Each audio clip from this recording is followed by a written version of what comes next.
Hi guys, Asia cup squad release பண்ணியிருக்காங்க. இதில் பார்த்தீங்கன்னா ஸ்ரேயஸ் ஐயருக்கும் சாய் சுதர்ஷன், பிரசித் கிருஷ்ணா இவங்களுக்கெல்லாம் அன்ஃபார்ச்சுனேட்டாக இடம் கிடைக்கல. அது மட்டும் இல்லாமல் நம்ம பிரின்ஸ் ஆன சுமன் கில்லுக்கு வைஸ் கேப்டனும் கொடுத்து டீமில் திருப்பியும் இடம் பிடிச்சிருக்காரு. He deserve that place. எதனால் அப்படி சொல்கிறேன்னு பார்த்தீங்கன்னா, கடந்த 3 வருஷமா ஐபிஎல்ல கன்சிஸ்டன்சியாக பெர்ஃபார்ம் பண்ணிட்டு இருக்காரு.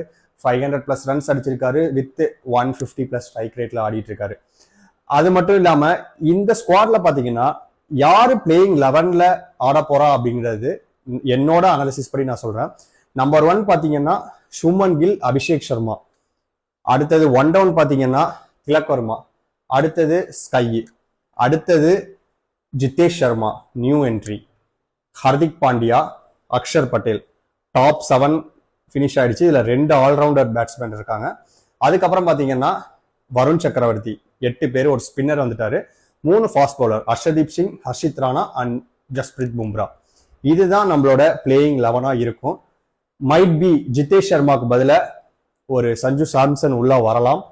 ஜிதேஷ் சர்மாவை நான் எதனால இன்க்ளூட் பண்றேன் அப்படின்னா, அவர் வந்து ஒரு different types of player. Like orthodox shot மட்டும் ஆட மாட்டாரு, அன்ஆர்த்தடாக்ஸ் ஷாட் ஆடுவாரு. அந்த ஒரு ரீசன்னால தான் நான் இன்க்ளூட் பண்றேன். இல்லைன்னா அந்த பிளேஸ்ல வந்து சஞ்சு சாம்சன் தான் ஆட போறாரு. ஓப்பனிங் ஸ்லாட்ல சேஞ்சஸ் நடக்குமானா கண்டிப்பா நடக்கும். சுமன் கில் வந்துட்டாருன்னா அவன் தான் ஓப்பனிங் இறங்க போறான். ஏன்னா 1 டவுன் ஸ்லாட்டை மாத்திர மாதிரி தெரியல. ஏன்னா திலக் வர்மா ஒரு லெஃப்ட் ஹேண்டர், பிளஸ் நல்லாவே கன்சிஸ்டன்சியா பெர்ஃபார்ம் பண்ணிட்டு இருக்காரு. இன்கேஸ் ஏதோ தப்பு நடக்குது அப்படிங்கிற பட்சத்துல ஓப்பனிங் சஞ்சு சாம்சன், 1 டவுன் திலக் வர்மா. உங்களோட 11s என்னன்னு நீங்க கமெண்ட் பண்ணுங்க.